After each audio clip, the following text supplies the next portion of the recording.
కూడా చెప్పాను. నేను ఆ రాజధాని పేరు పెట్టాలనుకున్నప్పుడు రామోజీరావు గారు ఒక రీసెర్చ్ చేసి ఆయనకు ఈ రాష్ట్రం మీద ఉండే ప్రేమతో నాకు ఒక నోట్ పంపించాడు. మీరు ఏ పేరంటే ఆ పేరు పెడతారేమో, మీరు ఆలోచించండి.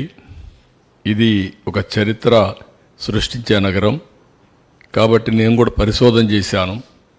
నాకుండే వనరులతో పరిశోధన చేసిన తర్వాత ఈ నగరానికి ఈ పేరు పెడితే చాలా బాగుంటుందని ఆయన ఒక సూచన చేశాడు. సూచన చేసిన తర్వాత నేను క్యాబినెట్లో 10 మందితో డిస్కస్ చేశాను. 10 మందికి 10 మంది యాక్సెప్ట్ చేశారు. దీన్ని బయట పెడితే 100 మందికి 100 మంది యాక్సెప్ట్ చేశారు.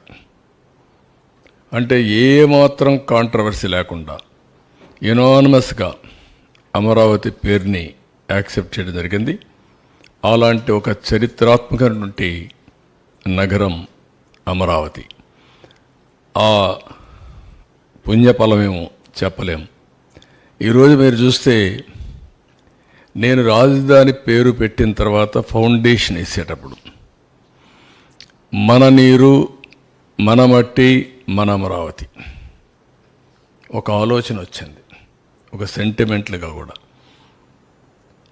అన్ని గ్రామాల నుంచి, ప్రతి ఒక్క గ్రామంలో నుంచి ఆ గ్రామంలో ఉండే పవిత్రమైన మట్టిని, పవిత్రమైన నీళ్ళని, ఆ గ్రామాల్లో ఉండే దేవాలయాలు, అది హిందూ దేవాలయం కావచ్చు, మసీదు కావచ్చు, లేకపోతే చర్చ్ కావచ్చు, ఇంకొకటి కావచ్చు, ఏదైనా సరే అక్కడ పూజలు చేసి ఆ పూజల ఫలితంగా ఈ మట్టిని తీసుకొచ్చి అమరావతికి చేర్చారు పవిత్రమైన భావంతో.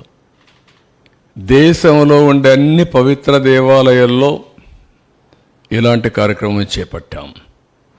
ప్రపంచంలో ఉండే మనుషులనే వ్యక్తులు ఎవరైనా సరే మనం నమ్మేది దేవుణ్ణి.